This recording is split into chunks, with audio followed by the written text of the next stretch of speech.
to another bookish video.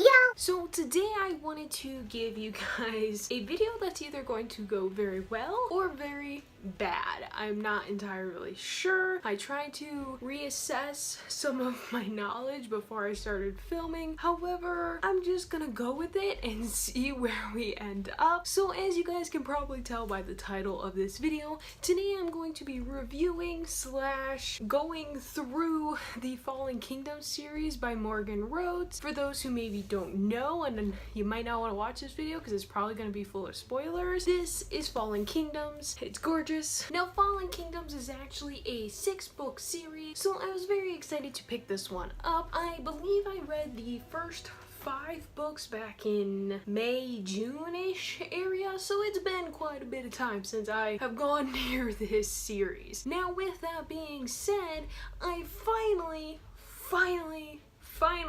got my hands on Immortal Reign, which is the 6th book of the series. So as I said a couple seconds ago, if you have not read the Fallen Kingdom series, I warn you to watch this video with caution because I don't remember every detail in the specific order that it comes. So I'm just going to start talking, and if it spoils something, I'm sorry, but I'm giving you this warning ahead of time that I might ruin something for you. So I remember when I first picked up the Fallen Kingdoms book, I was very confused because from what I remember, we start out in this like heist where like 2 women are stealing a baby.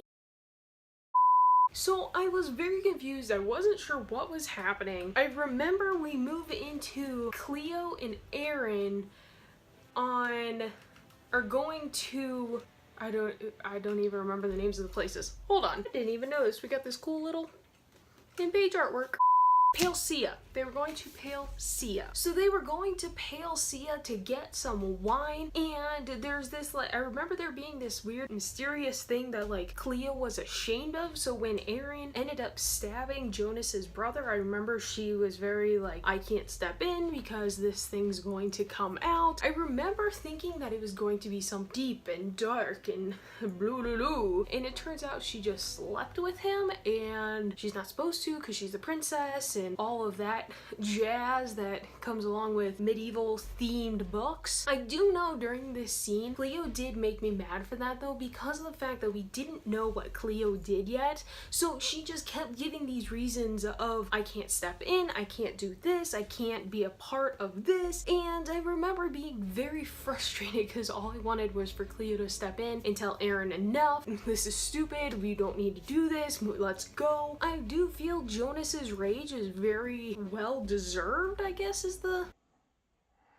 term I'm going for. However, I do in later books believe that Jonas at some point just won't let it go, and I believe that by the time we hit book 5, he did finally develop into moving past those feelings, especially since he developed some for Cleo. But him having all of his anger and rage built up towards Cleo, I understand because she stood back and didn't do anything, but at the same time, she's not the one that physically held the weapon and stabbed his brother. So to me, it was kind of misdirected anger towards the incorrect person. But as I said, as he develops, he definitely gets over it. So I definitely think that was a better point for him. Now, and I forget the exact video, but I know there is a video I've done where I was talking about Magnus de Mora, and I remember part of this video was that I am very conflicted about Magnus de Mora because when we first meet him in the first book, and I believe the second into the third, Magnus is way too attracted to his sister. Now,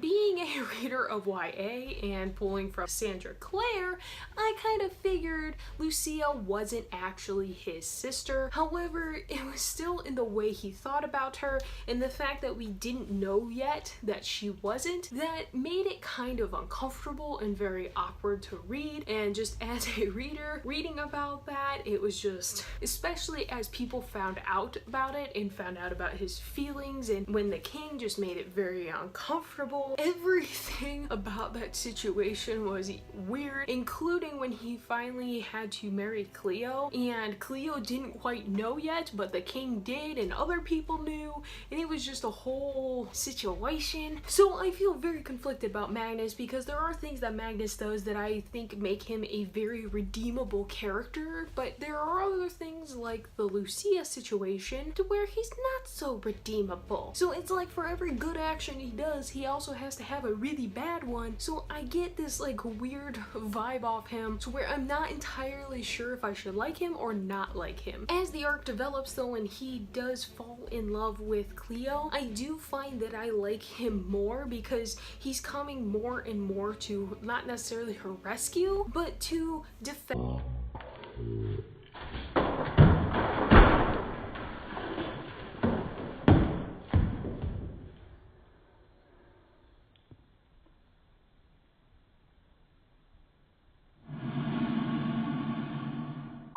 But to defend her.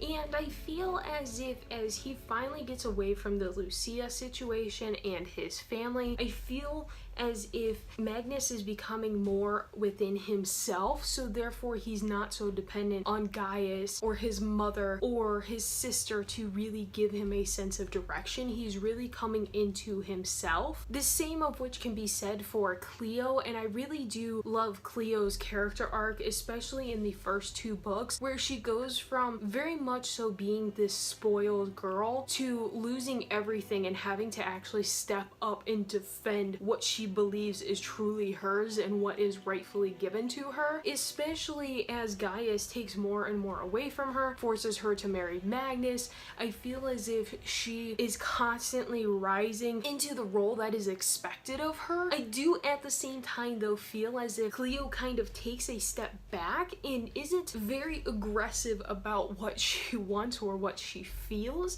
I believe internally she is, but she doesn't exactly exude it out into the world. Especially she even at one point for herself even acknowledges that she's been letting Gaius and Magnus make her decisions and forcing things upon her. I believe it's after like Nick kind of like calls her out on it, which brings my attention to Nick. I love Nick. I think Nick is an amazing character. When he is on the field in front of Lucia, I know he's in the, or no, maybe it was the Queen. I don't remember her name. Yeah, I have no idea what her name is.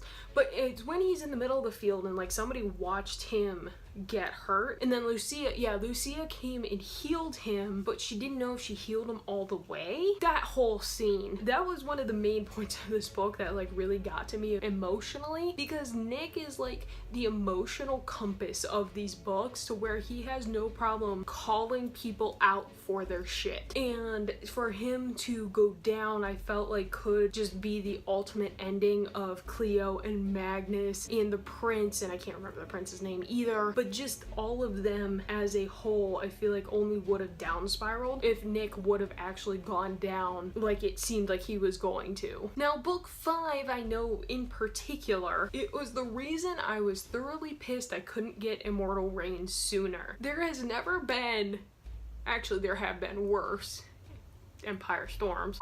There has never been a worse cliffhanger than Crystal Storm, when it is said that Magnus is buried alive, and then it ends. Cleo has one of the water stone, keystone, spirit thing, but Cleo has that one, Nick has one, like 2 other people are possessed by him. That's all bad, and that's like not good for Immortal Reign, but having Magnus, Demara, kidnapped and buried alive.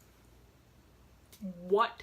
I listened to Crystal Storm on audiobook, the back half of it. Apparently this is a theme because I told you guys about Dark Duet where this happened before. But Crystal Storm ended while I'm listening to it. It ends and I remember like it stopped and it was like, thank you for listening, blah blah blah blah blah blah blah. And I was like, no. So I picked up my phone and like looked in my little like Overdrive app, and it's rolling the credits. I'm still listening to them, and I'm like, I backtracked and listened to it again and did the exact same way. Got up, came over, looked at my book, and did the exact same way. And apparently, yeah, that's how book 5 ends. So, you know, that's cool. needless to say, I'm very excited to have Immortal Reign because that means I can finally find out what happens to Magnus and everybody else and actually have like an end cap to this series. I don't know what to expect. I don't know what kind of emotional roller coaster I'm about to go on, but I'm excited and I'm ready for it. So mazel tov, I guess. I don't know, guys. I'm rambling at this point.